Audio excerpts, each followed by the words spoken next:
This is an easy problem. Let's go through the most basic. I'm going to show you the way you want to do this to try and figure out what's going on. Brute force technique. Take the most blatantly obvious move, king to g6, and see what happens. I'm threatening to take this pawn if I play this. All right? He's going to go king to g4. If I take, he takes. It's a draw. So king g6, king g4, h5, and now he's got a problem. He could play king to f4, king takes, king to f5, king to g7, and now king here. We've got it. The other idea is to play h5. If we play h5, we're in opposition. So this is h5 creates a Zugzwang for black. Every move loses. h5, king to g3. He cannot get close to the pawn. King to g6, king to g4, king takes pawn. He can't do anything better than that. King to f5, king to g7, king to here, and then h6 wins. The difference is we go king g6, king g4, h5, king to f4 takes, king to f5. It's really the same thing. Here, I think it takes longer to go king to g6. This is the Zugzwang move. And now I step diagonally here to the shepherd square.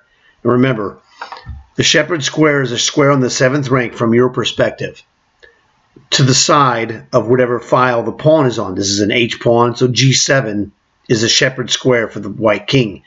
That means that this king will shepherd and be in control of the three queening squares.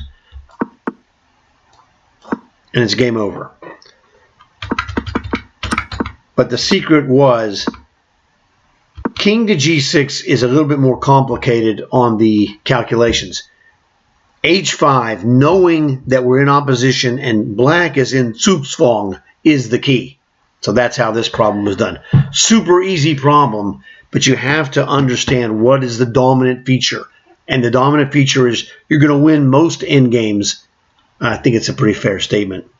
By a Zugzwang, that's what gets them, is they have to make a bad move.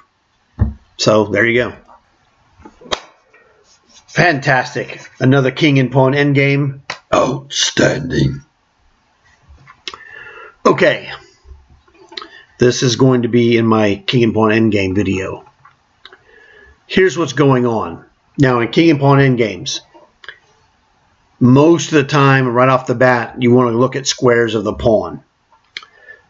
We have an outside passed pawn, which is another key for king and pawn endgames, and that's this h6 pawn. What's the square of this? It's 1, 2, 3, 4, 5, 6. 1, 2, 3, 4, 5, 6. So, literally what happens is this. We can do the pawn race.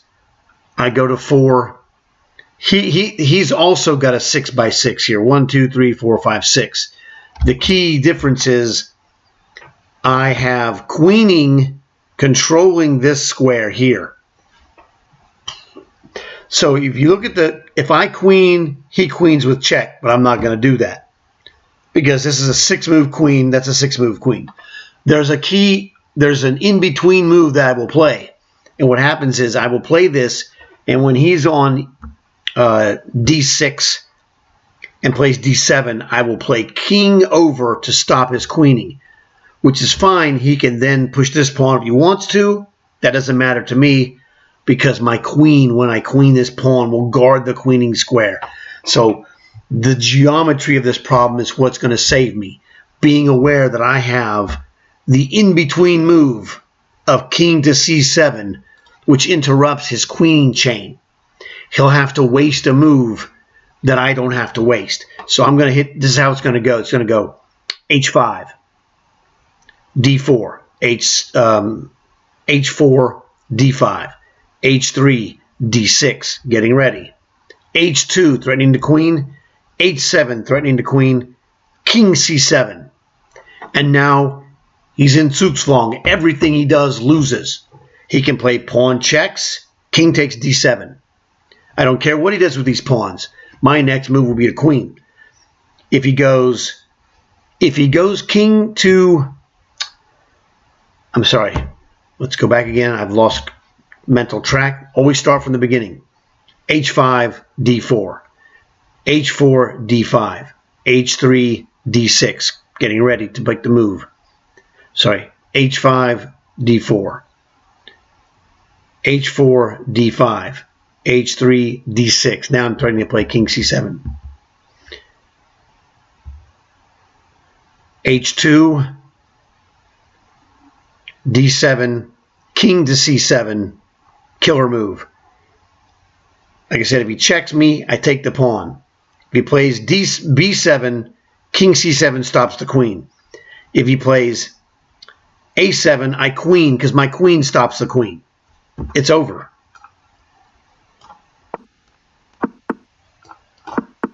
Now, remember, I'm threatening to play king c7, which is my secret in-between move. Secret that we know. My opponent probably doesn't realize this, or he's hoping that I don't see it. One of the two. This is the double exclamation. You check me. Whatever, I just take this pawn. Remember, using my father's rules, what's he trying to do to me? King takes pawn, double question mark. Pawn queens with check, you lose. Take his queen. Great. Now, the only way to stop this is to play king to c7.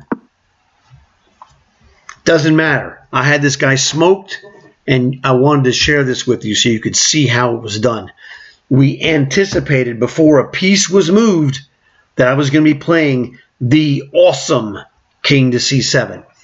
This is why I say that I have the full bag of king and pawn endgame tricks, and you saw it right here. This problem looks so easy, but it is for me.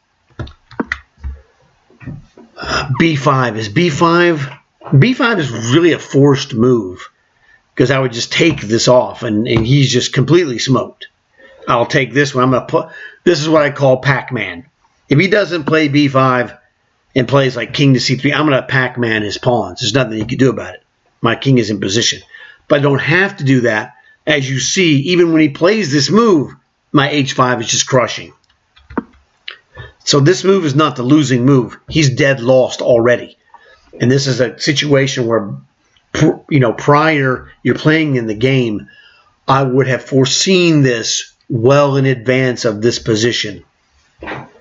Because I know that there are secrets to king and pawn endgames, and I know those secrets.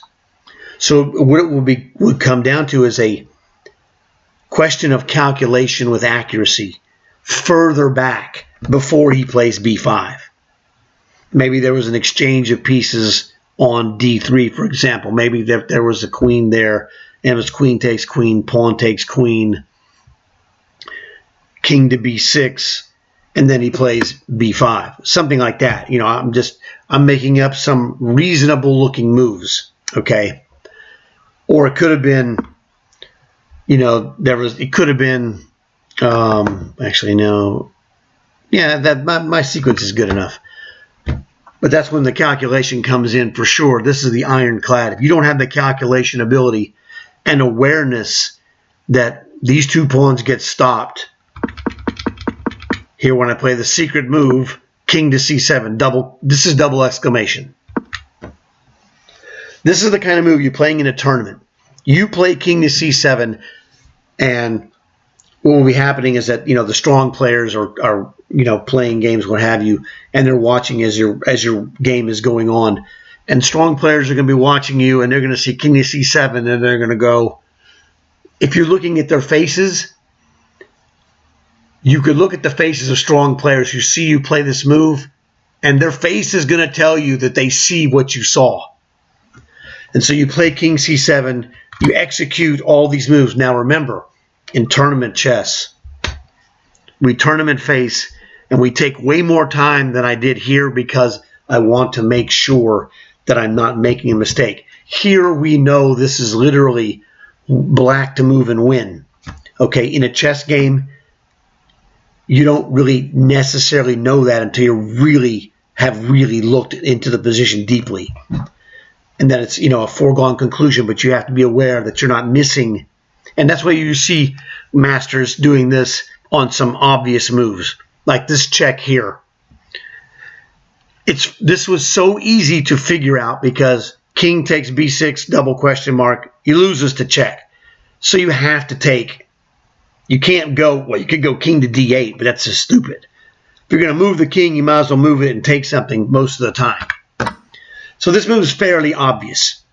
And I find this by logic versus, this isn't a chess move to me. This is a logic skill move. And my expertise in college was math and science. Okay. So this is a mathematical logic problem to me of king takes d7. Because now I know I've already looked into it. b7, I stop the queen with king c7, or if he goes a7, I just queen outright and I own this diagonal. It doesn't matter. But so anyway, this happens. You play this, and whenever, in this case, the computer resigns. So when your opponent resigns because he sees you have him, and it's like, you do whatever, and then as you leave, generally speaking, you're leaving the tournament room or you're moving away from the board area. That's when any of those strong players who are watching it that know you or familiar with you come up to you, they shake your hand and they go, dude, that was awesome. They're like, you could, like I said, you could see in their face. I've done this many times, and I've been on the other end watching, masters whom I'm familiar with, or we're not necessarily friends. I don't call him on the phone. I don't have his number, but we talk at chess tournaments, what have you. It's a gentleman thing. Okay, so we're just men who play chess, who know each other by, observation in chess tournaments. And we're like, hey, nice to see you, et cetera, Mr. Smith or Mr. Jones, whatever it is. And so I've been the guy going, dude, that was an awesome move. And I've been the guy goes, dude, that was an awesome move. So I've been on both the giving and receiving end of the, you played fantastic. And, it's a respectful thing when you're that good of a player. They know that only a good player is going to do wow, that was amazing. Okay, so that was it. Hopefully you enjoyed it. A great king and pawn endgame. Shows you the things you have to know to reach this next level. Here we go. Another genius opportunity to win a king and pawn endgame. Okay, so the thing here we have to look at, we have 3 versus 1. You can force a pass pawn over here, but our king will stop all of this. So what we have to do is figure out, to me, the obvious move is based upon a basic concept, and these pawns represent this concept. These are the pawn chain, or whether you have a backwards pawn, okay, on a open file or whatever. The king is often right here. So what we want to do, while he can force 3 versus 1 and make a pass pawn, but very slowly, I can make one instantly here with f4. This is the correct move. What this does, this puts the question to his king, and the problem is king is overloaded. His king is the only defender that stops the e pawn. It's also the only defender that stops the h pawn. So f4. If he doesn't take my pawn, I will either play f3 or f takes e3, whichever one queens faster. So he has to take it. Pawn takes pawn, and then I hit him with e3. But there's a secret move that if you've seen my other king and pawn endgame videos, you may know this. And that is, this is the winning line. f4, pawn takes is the best move. e3 exclamation point. King to g3 to stay in the square of the pawn. All right? And then h4, secret weapon, double exclamation. If he takes the pawn, I queen with e2. He can't stop it. He's outside of the square. The square is 3 by 3. Now, I'm telling you this. This is all how it goes in tournament face. This is what I'm seeing in my brain. Okay? Chess eye sees this situation, but chess brain calculates this. Easy win. The correct moves are f4 exclamation, pawn takes best move, e3 exclamation, king g3 best move, not e2 double question mark, but h4 double exclamation. If he doesn't take it and hangs with this pawn, h3. wins. If he takes it, E2 wins. He's screwed. Double exclamation. Okay, I just push it. Now what happens is that, notice this is a 3x3. This pawn is a 4x4. Technically, he's in both squares, the virtual squares. He's in both virtual squares. But now, he's once again in both virtual squares, but he's overloaded. He can only stop one pawn. He cannot stop both. Outstanding.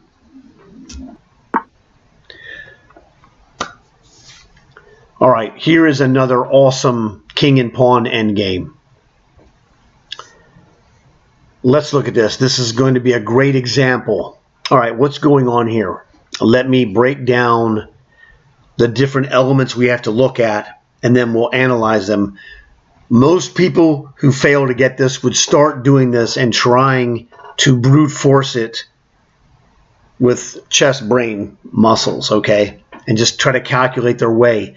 That's not the way to do this. The way to do these problems is to recognize the positional elements first, and then, like Tetris, you want to fit those positional elements into the puzzle, no pun intended, to see how they fit best. And then you'll use, the trick is not to brute force like a computer, but to use your calculation ability to supplement your positional knowledge, okay, or to prove that it's correct. So the thing we have to look at here is square of the pawn for both sides. We also need to look at distant passed pawns, and this is a huge concept, and a lot of times distant passed pawn by itself is just an absolute monster. Okay, so what we have here, let's start from the left-hand side of the page and work to the right. A little bit easier that way. This pawn has a virtual square. It's called the square of the pawn, but I realized that the correct way to say this is a virtual square. You have to draw this in your mind. When we start where the pawn is, count this square. 1, 2, 3, 4. So this is a 4x4 square. 1, 2, 3, 4. If the white king is in this virtual 4x4 square, he can stop this pawn. You don't, unless there's something blocking the way. Okay. With that, if there's no blockers, then this king is safely covering this pawn, and this pawn cannot score. All right. This is the kind of positional blocks we're building, like Tetris. This is a block. Okay, we checked out. My king is stopping this pawn. Now, let's look at this pawn. This pawn is being stopped by this king. This pawn creates a 1, 2, 3, 4, 5 by 5 square. His king is in that virtual square. It creates the same square to the left, even though there's two missing files. It doesn't matter. His king is stopping this pawn. So white's king stops the A pawn. Black's king stops the C pawn. Right now, this will change, trust me. Just by looking at this, I can tell you. But right now, these are mutually stopped. Now, this pawn creates a 1, 2, 3, 4 by 1, 2, 3, 4 virtual square. Again, this king is stopping this pawn. But there's a problem coming up, and I'll get to that in a minute. Let's look at the last pawn. This pawn, 1, 2, 3, 4, 5. So a 5 by 5, 1, 2, 3, 4, 5 virtual square. Notice the white king is not in the virtual square of this pawn. This pawn is what is known as the distant passed pawn, the pawn that's furthest away from the kings. He cannot be caught unless white goes to the D file on the first move. However, going king to D anything, D2 or D3, double question mark, loses the game. How do you know that? Trust me, I know it. I'm going to explain this to you. So we're getting hammered, we being the white pieces. We're getting hammered because if we go after this guy, well, then this guy goes and walks in. So this is, both kings are suffering the same or similar problem. The similar problem is that they're overloaded. They're guarding two things, but they can really only guard one thing at a time. So the overload for the king is this pawn and this pawn, the two rook pawns. It's shocking that the two rook pawns are the two most distant pawns and they're not going to win. So what this means is that there's a secret that I'm going to have to show you about the king being overloaded. So the thing is, I cannot play defense. Sometimes in king and pawn endgames, you're going to play defense, moving your king to a specific, pawn to stop. I can't do that here because no matter which way I go, I lose. If I go after this pawn with king to b2, this one queens, and I can't stop him. Okay, if I go king to d file, d3 or d2, this one, he pushes this pawn, and they're so far apart, I can only stop one of them. The other one will queen. So that is a lose-lose proposition for white. So I don't want to play defense on this position to win. I need to win with offense. And what I need to do is I need to push this pawn to f6. And I'm going to show you there's something, when you see it, you'll understand it a little better than now. If you have never seen this concept, it's a little nebulous and like a ghost. You're like, I don't see it. Okay. The point is, we're going to distract him. The Bobby Fischer method is to create a threat to counter your opponent's threat that's more valuable than his threat. Now, why would this f6 pawn be a more valuable threat than this pawn queening here? Number one, I queen in 3 moves, he queens in 4. So I queen first. And I'm not going to put a number on it, but in the vast majority, he who queens first wins in king and pawn endgames. Okay? It's not universal, but it's almost universal. All right, I was tempted to say 99%, but I don't know the actual number. So it's super high percentage in the favor of he who queens first wins. Okay, so the thing is, I queen in 3. If I push this pawn, he has to go after it, because not only would I queen this pawn, I would queen it with check. That gives me a bonus move, and this is the key. When you can calculate that you or your opponent will be queening with check, that makes their threat extra beyond the normal just queening the pawn. So f6 is the move that will win for white. Why? He's going to stop your pawn. Can he get... Notice it makes a 3x3 square, right? We count this here. 1, 2, 3 by 1, 2, 3. He can go king to d6, and he's in the square. Good. I dare you. Because this is the thing. There's a secret weapon, and it's not, you see it very often, but it is called the in-between move. And you don't see it in king and pawn endgames very often, where you have the in-between move. But when it shows up, it is a crusher. So here's how the position will go. f6, I'm going to create a super threat. His threat is to make a queen. This threat is to make a queen. I don't make a queen with a threat. I make a queen with check. That's a threat +1, meaning a super threat. I just made that up. So I'm going to call that a super threat from now on. I'm queening with check. f6, if you don't stop it, if you push either one, I don't even bother. My king doesn't move. I push and queen with check, and my queen will get this guy, and my king will stop this guy. So f6, he's forced to play king to d6. Great. Well, if I push f7, he goes king to e7, and you lose, because he'll stop both pawns. Okay, the in-between move, f6, this is double exclamation. Well, really, this isn't double. This is exclamation. Best move on the board, f6. Best move on the board for black, king to d6. The next move is the best move in the game for anyone, and that is c5, double exclamation, check. Why? Because now you'll see his king is in the square of this pawn, and it's in the square of this pawn. But if he takes this c5 checking pawn, he can no longer catch the f pawn. He'll go to f7. So it's f6, king d6. I'm sorry, f6 best move, king d6 best move on defense. Best move, c5 check, double exclamation. If he goes after this pawn, king to e6, I push c6. I will queen one of these two pawns, because now the squares are getting so small, his king cannot get to both. and this is the key, the c5 check, the in-between check move, forces the king, it's a decoy. It forces him to a bad square. No matter what he does, he's in Zugzwang, and he's going to make a bad move. So let's hit him. f6, king d6, c5 check. If he takes it, f7 and you lose. If he doesn't take it, king to e6, c6 and he loses. If he takes the f6 pawn, c7 and I queen. Game over. Double exclamation.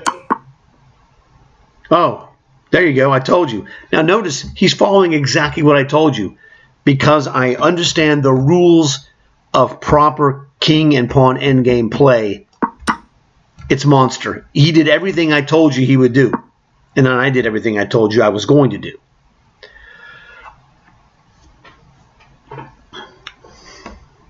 So one of the secrets of becoming a really good player is this. To become a really good player, you have to be great at predicting the future on the chessboard.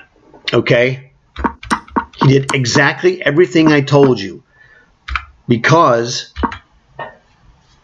I understand the elements of king and pawn endgame, like I showed you.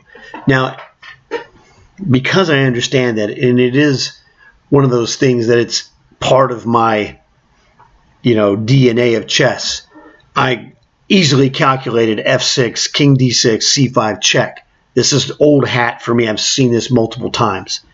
Okay. But to do that does not teach the sequence of how to figure this out.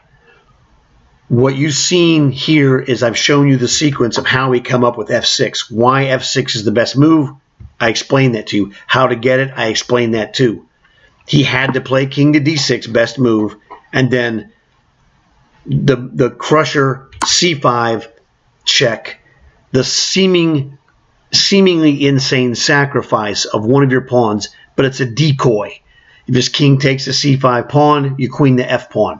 If he goes after the f pawn, which is the furthest advanced and most threatening, because it's threatening a super threat of queening with check, then c6 crushes like I did. Because here, notice, he's inside the 3x3 square of the f pawn. He's inside the 3x3 square of the c pawn. But as soon as he takes this pawn, he steps out of the square, and that's when I got him. It's like a mousetrap. I got you. Magnus Carlsen cannot help you now. And that is the deal. That's why I know this. When I saw this move of h5, it looks like black is winning. Because if you don't play the precise combination that I just played, you will lose. And that's what's so alluring of this about this position, is that it looks like white is losing. Because not only does he have one distant passed pawn, he's got two of them.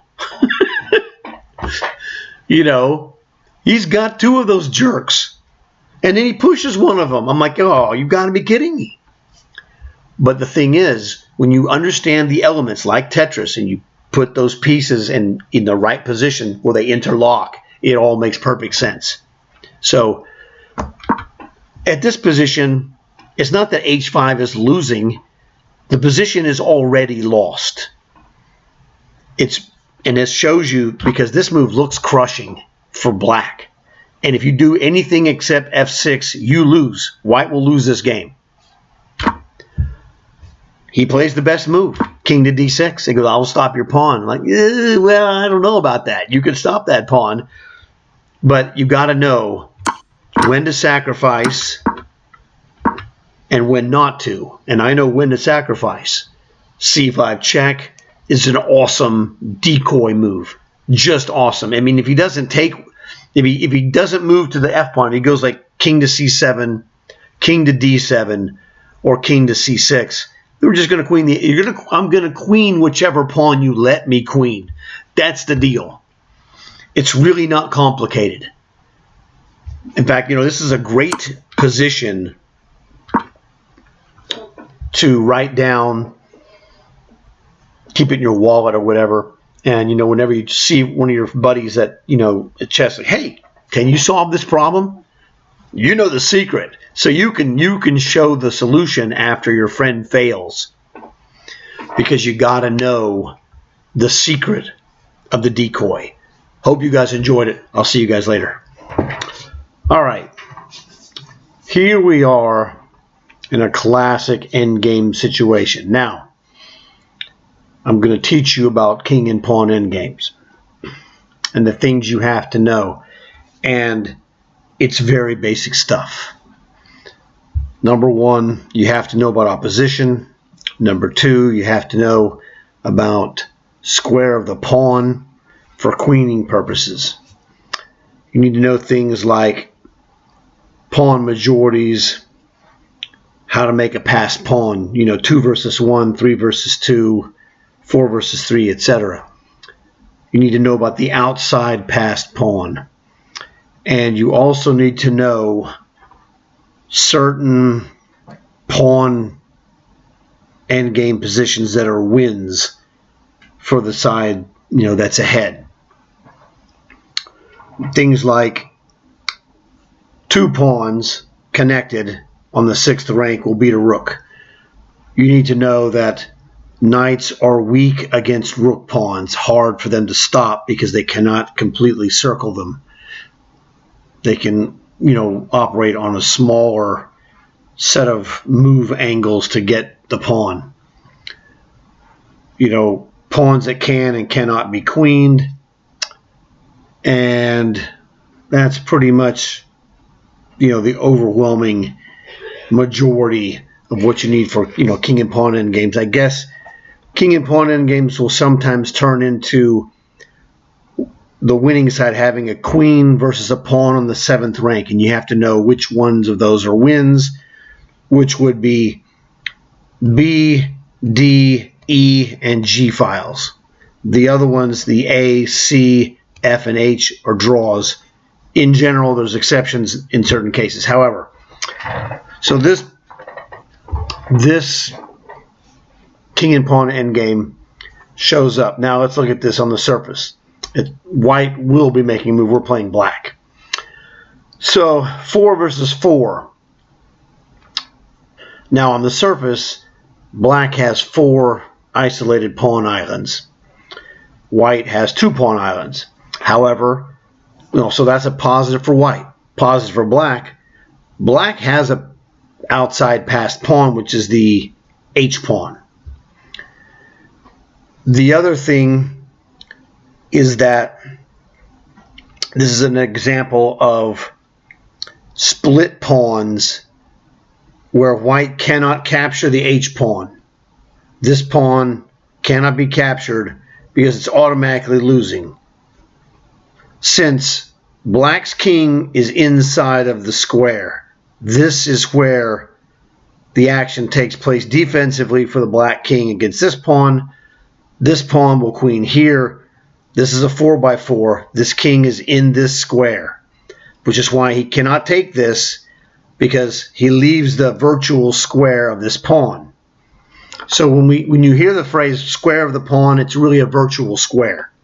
It's the virtual square that's drawn starting here 1, 2, 3, 4 by 1, 2, 3, 4. He's in this, but he can never take this pawn. This is automatically losing for white. So white played F6. This is a distraction move. Now, I don't really know what this is supposed to be. This is just absolutely losing. On its face, our king doesn't even have to move. I'm already in the virtual square of the white pawn. So this is one of those things where I've shown you some conceptual things you need to be aware of.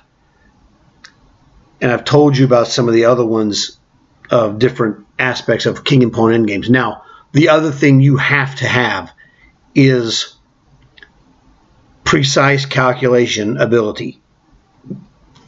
And this is why you work through these problems. So I'm going to demonstrate precise calculation.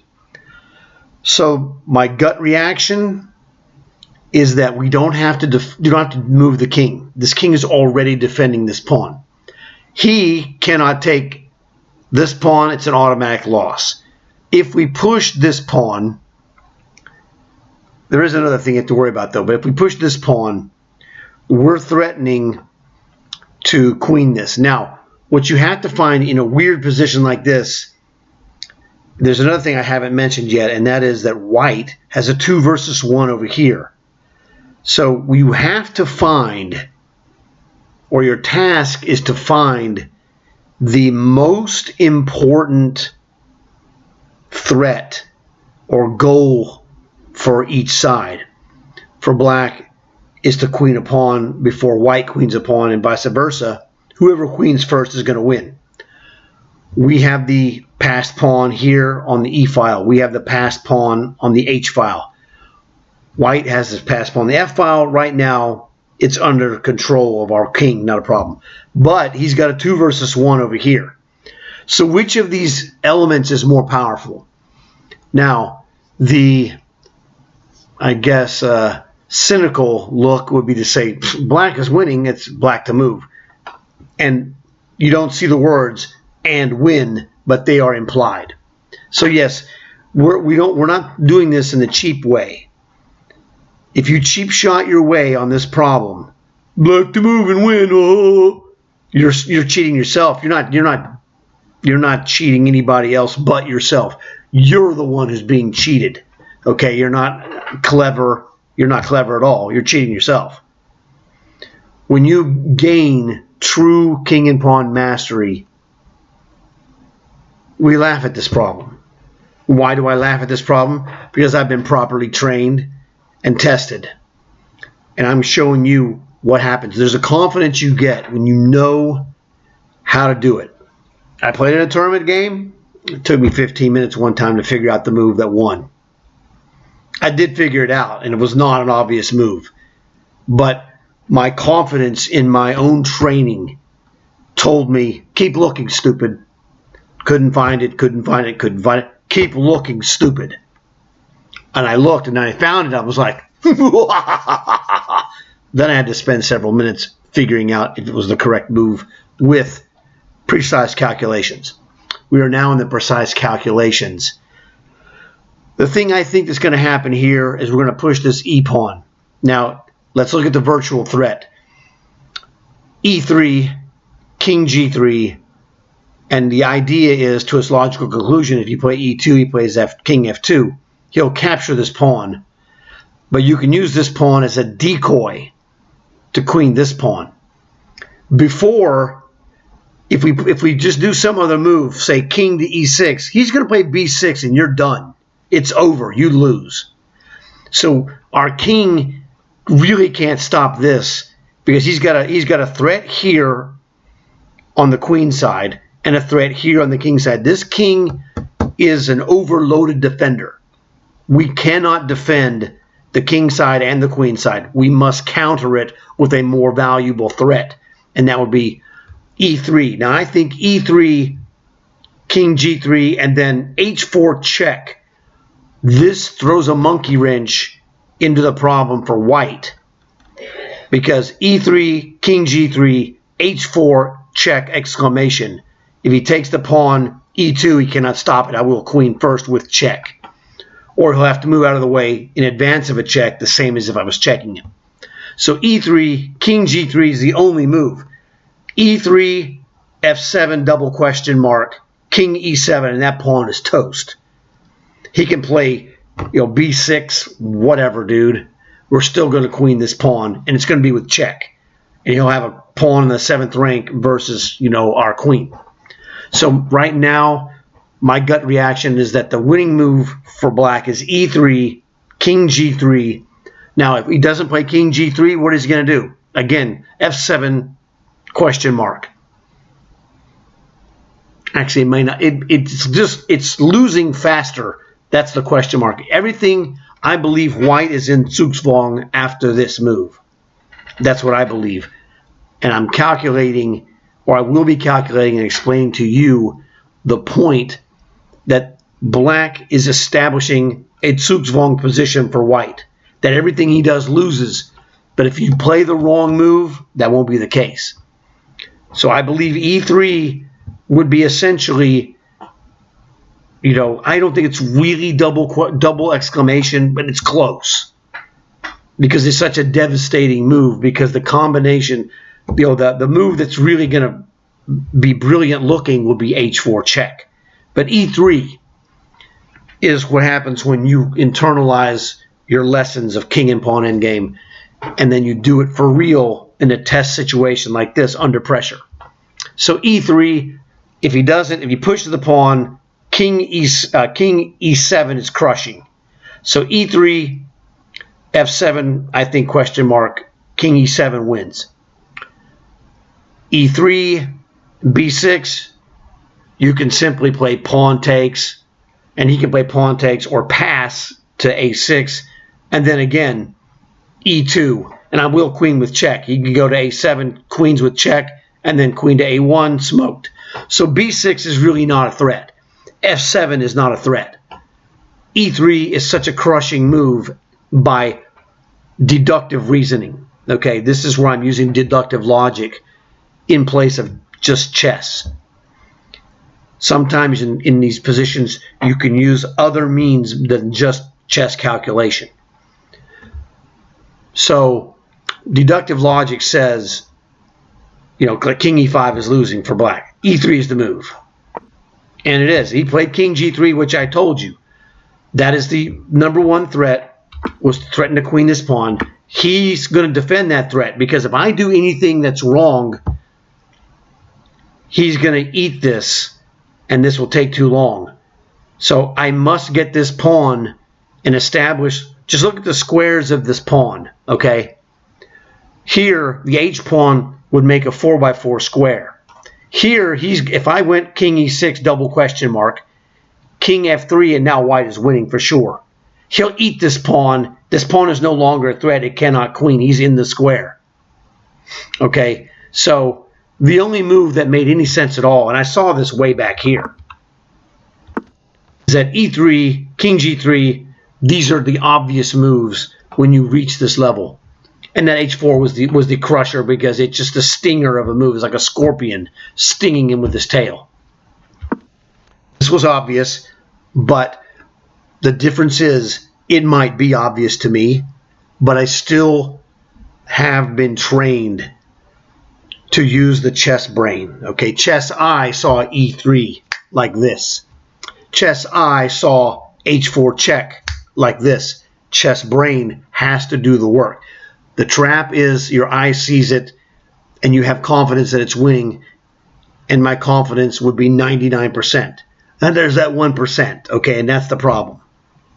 So here, chess brain says, chess eye says h4 check, and you're being stung. If he goes king f3 after this pawn, well, that's really obvious. h4 check, king takes h4, oops, e2, and I queen, there's nothing he could do. We've already proven these aren't real threats. These are threats if the e-pawn is not queening, but the e-pawn is queening. This is the biggest threat.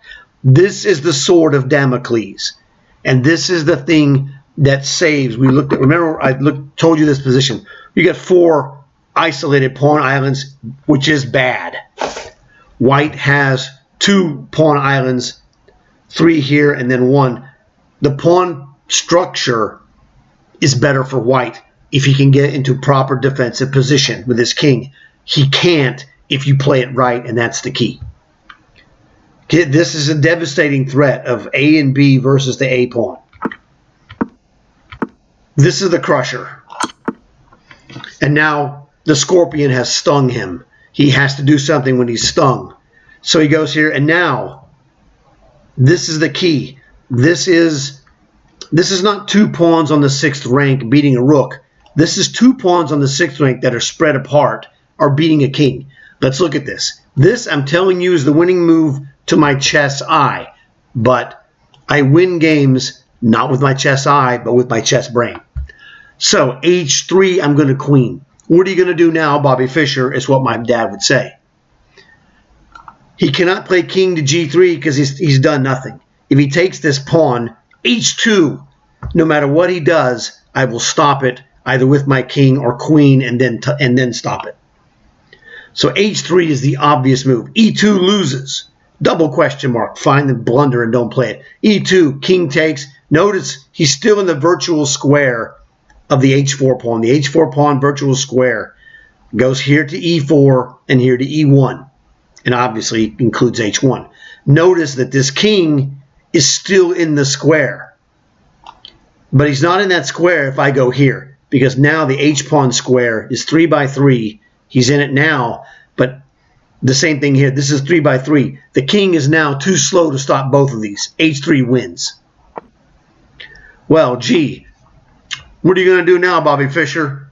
Well, if I let him queen, it's with check. I'd be an idiot. So this is so obvious that I don't think I really need to explain this.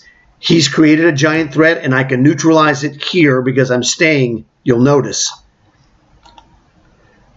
When he plays f7, this is a 1-2 by 1-2, 2 by 2 square. The only move that stays in the square, king to e7. I'm following the virtual square of the pawn. Queens, I have to take it. If he plays this, I'm going to take this. I could not. This is a very important move. If he plays b6, I can't let him play b takes a7 because my queen won't have the ability to get to the back rank and defend this queen. It also won't be able to go to the a file because this has got a shield pawn.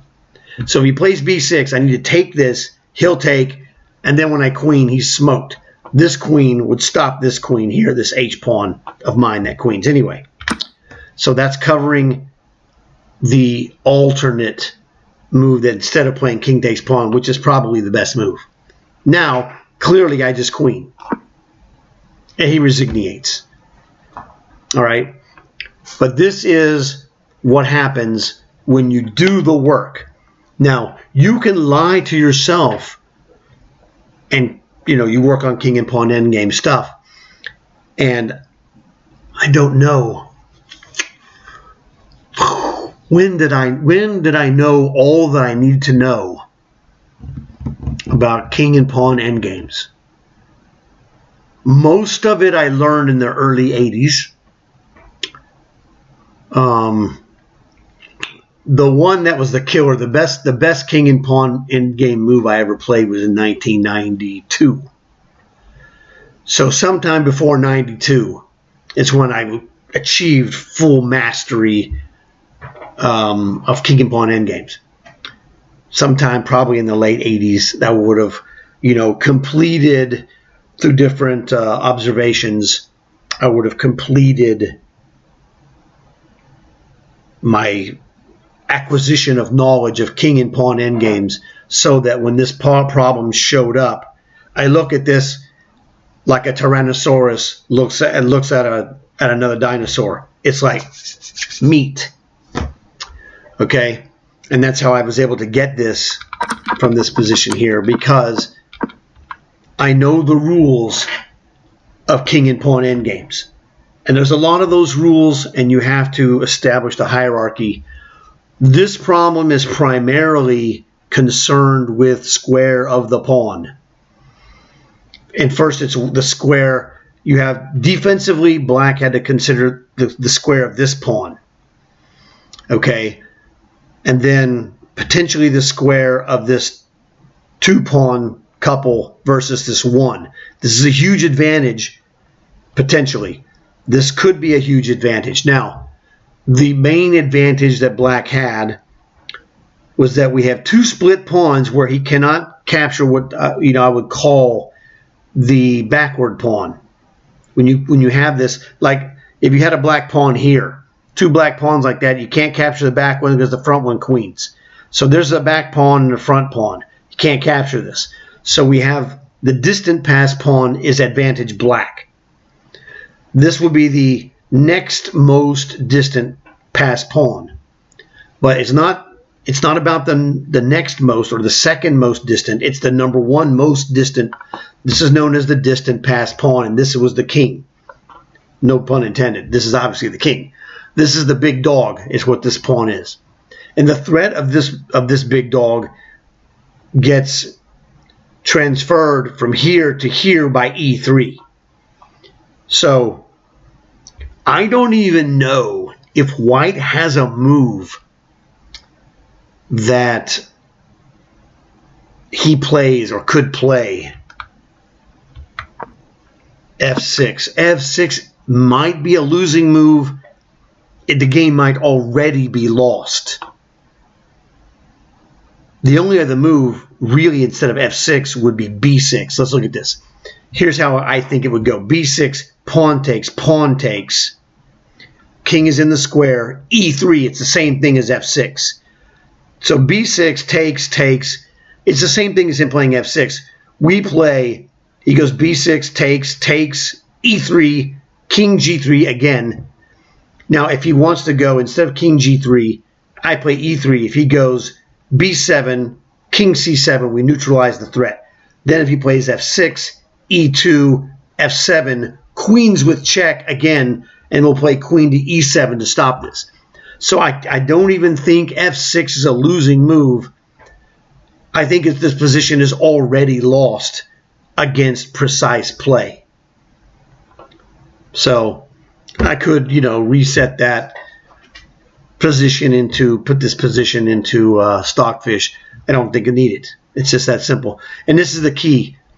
The important thing of understanding king and pawn endgames. This is where you really separate levels of players big time. Because when I look at king and pawn endgames, I'm like, oh, good, I'm going to win. I look at them to win, versus I'm not afraid of them. I look at it as an opportunity to win because the material is reduced and my precise calculations are made very simple in this situation. So that is a great problem. And I knew when I saw it, I'm like, oh man, I was just goofing around and I wasn't going to make a video. But when I saw this one, I was like Tyrannosaurus looking at another dinosaur. It's free meat.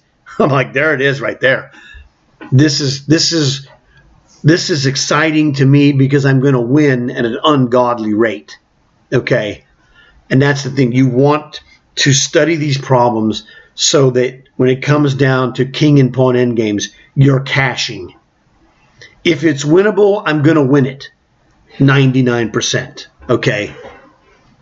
I can't even tell you the last time I lost a king and pawn endgame where I was even or better. I don't even know when that was. That would have been in the 80s, possibly. Yeah, it has to be.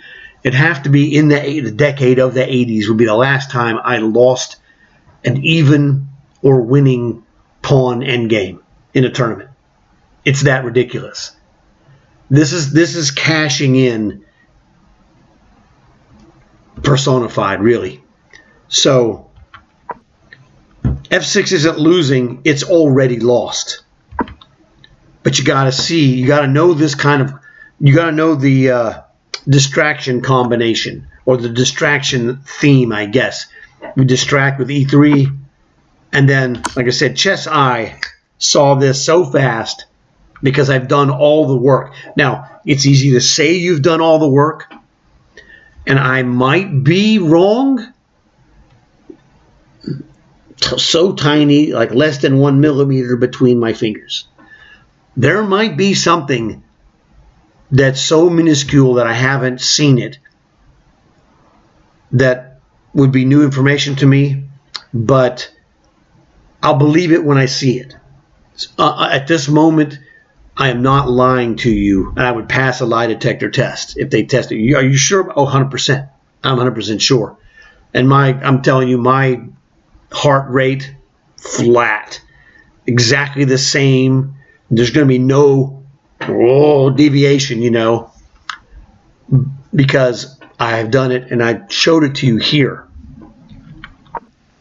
The deviation, the H4 move is really, like I said, I don't think E3's double exclamation point, and to really strong players, H4 is a exclamation, which is not really a double exclamation. Now, if your rating is below 1500, Yeah, this is double exclamation for sure. Okay. But this is how you cash. This is how people like me win games, and people of substantially lower ratings do not win these games because they just don't know, that they don't have the confidence. They might get lucky and find these moves. I'm like, I told you in advance it was going to win, and then Chess I said this is winning. Chess Brain said I concur. And like I say a lot, Chess Brain is better than Chess Eye.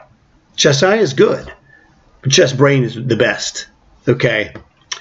Yeah, he makes a threat. We answer the threat. We squash it. Blah, blah, whatever. Oh, you won a pawn. Well, and he would be winning if I didn't have H2. That B6 is a tremendous threat, but it's too little too late.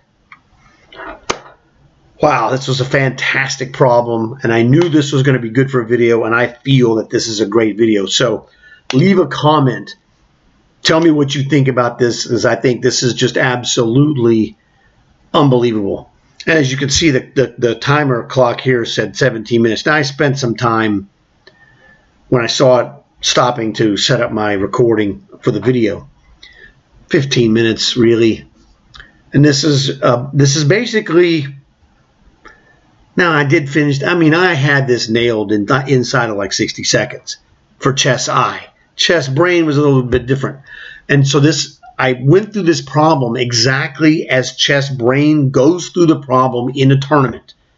This is what's important. I'm not showing you the solution, blah, blah, blah, okay, with rhetorical. This is how it goes in Tournament Brain. That is the key. Tournament chess face. Tournament face here is how I do all of this, and I'm talking to myself silently inside of my brain. So that I wanted to show you exactly how it's done in tournament under pressure, because if you play the wrong move, you lose, and you're like, oh man, I screwed that up. It's happened, and it will happen again in the future. That's just the nature of the game of chess. But it's now down to such a small percentage, I don't worry about it. When I get to the end game, I know that you're in trouble. That's the way it is. So hopefully you enjoyed it. Leave a comment, like and subscribe. Tell your friends. They're going to be like, oh, wow, dude. You should feel that you learned something valuable, and it's not fake. It's all real, and I just did it right in front of you. So thanks for watching. I'll see you guys later.